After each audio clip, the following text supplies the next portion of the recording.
Ladies, y'all can call me Love, okay? Hey, fellas, y'all may prefer brother. Ja Rule is losing it right now. And not just because 50 Cent checked Diddy in his new Netflix doc, he's raging because 50 allegedly leaked something far worse. A secret Freckhoff tape linking Ja Rule and Diddy. The moment 50's docuseries dropped, Ja Rule went nuclear online, calling 50 a snitch, a rat, an abuser. Anything he could throw to distract from the real problem. Because according to insiders, 50 didn't just expose Diddy, he exposed Ja, too, and that's got him standing in the middle of a career-ending Compulsive liar. 59102. It all started with 50 dropping his Netflix docuseries, Sean Combs, The Reckoning.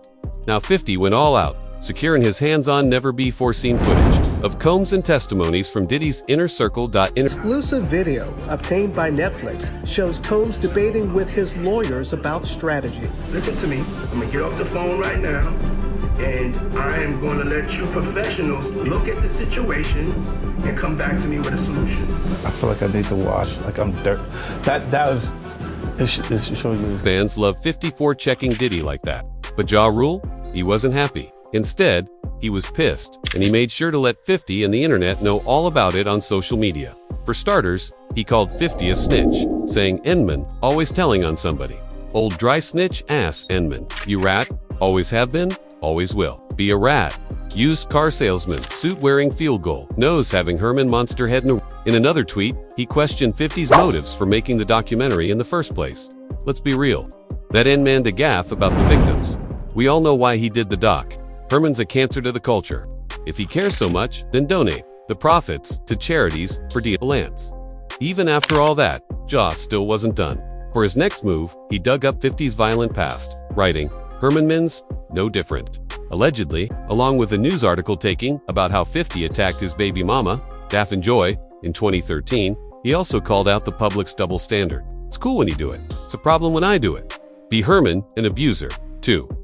Allegedly, interestingly, Ja Rule is not the only one with his panties in a bunch over the docuseries. Diddy wasn't a huge fan of having his personal footage stolen for views, either. He had his team release this statement to discredit the documentary.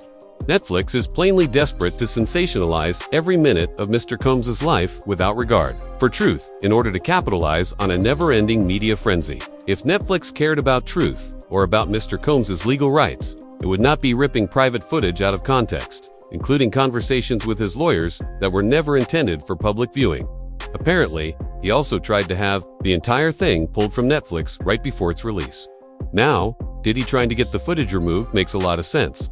But Ja Rule, his reaction seems a little out of the pocket to fans. But of course, Ja's been defensive, telling fans that he's not condoning Diddy's behavior, only highlighting 50's hypocrisy. Giving me the family that likes to protect that weird uncle instead of protecting the people who he's harming.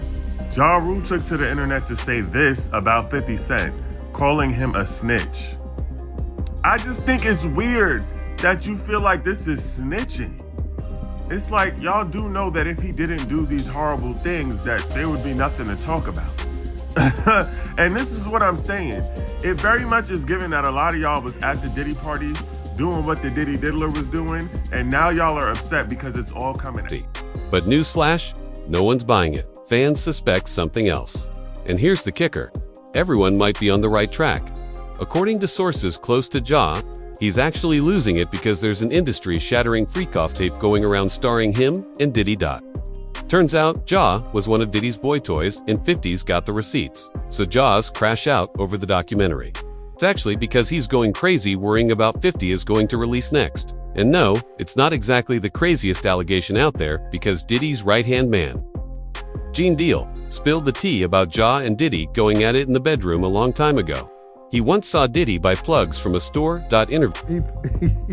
He picked up some things from up here on my left side, and then he picked like quite a few of them down. I'm like, okay. He put them in the bag. So when I went by there and I looked up there, and it said plugs, and I was like, hey yo. Later, he brought the plugs over to a hotel room he was sharing with a man and a girl on the same day. This rapper and him, they all in the room together. You know, it's Sarah, the girl, Puff, and this dude, this rapper. Gene left the three alone to do their business until a man claiming to be the rapper's cousin showed up. He tried to enter the room, and that's when Gene had to show him his place. Obviously, there was a commotion, and guess who popped out of the room? It was none other than Ja Rule with Diddy and a towel. Puff and Rue runs out the room. Puff got his towel. Jay grabbing his towel. But they bucked the neck. And so then, Ugg was like, yo, what's going on? Yo, Gene, that's my cousin. You know me well. You know, and P like, yo, Gene, what happened? But how do people know Gene's standing on business and not spinning stories for the spotlight? Well, this is where Ja Rule's wife comes in. A couple of years ago, Aisha Atkin actually exposed Ja for leaving her for a man. Homegirl left nothing back when she sat down for her interview with MTV. We spent 10 plus years building our marriage. But it only took him, too, to decide he'd rather suck a bleep than be with his wife. Sounds mean, but Atkin had every reason. Toby Matter husband was sentenced to 2 years in jail for a gun charge and released in 2013. But instead of running back into the arms of his wife, he jumped into bed with his cellmate. He returned home, all right, to get his underscore, and leave is what Aisha said. Now that's a betrayal that Aisha couldn't bury. But how does that tie into Ja's current situation? Well, fans think if he was willing to get into bed with his cellmate, he probably bent over for Diddy too. That could explain the sympathies Ja had for Diddy when he got locked up. What's your take on what's happening with him? You know, it's another black man in this industry going through some unfortunate, circumstances.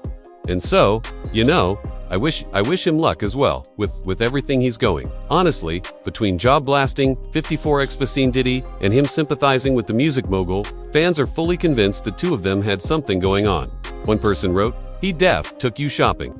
Meanwhile, another person wrote, "Ja Rule. We get that you don't like 50 Cent, but you still haven't explained why you and Diddy were in the same room in your towels with baby oil, plugs, and Lord knows what else." As for whether 50's got the right to call out Diddy and Ja, well, most fans think it's not about that.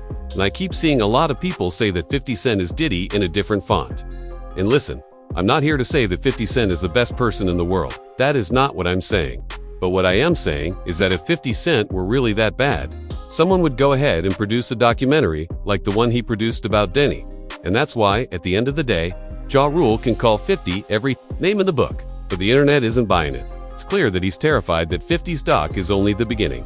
Because if 50 really does have that freak-off tape with Diddy, Ja's not just defending Diddy, he's defending himself. The only question is Ja ready to share a prison cell with Diddy?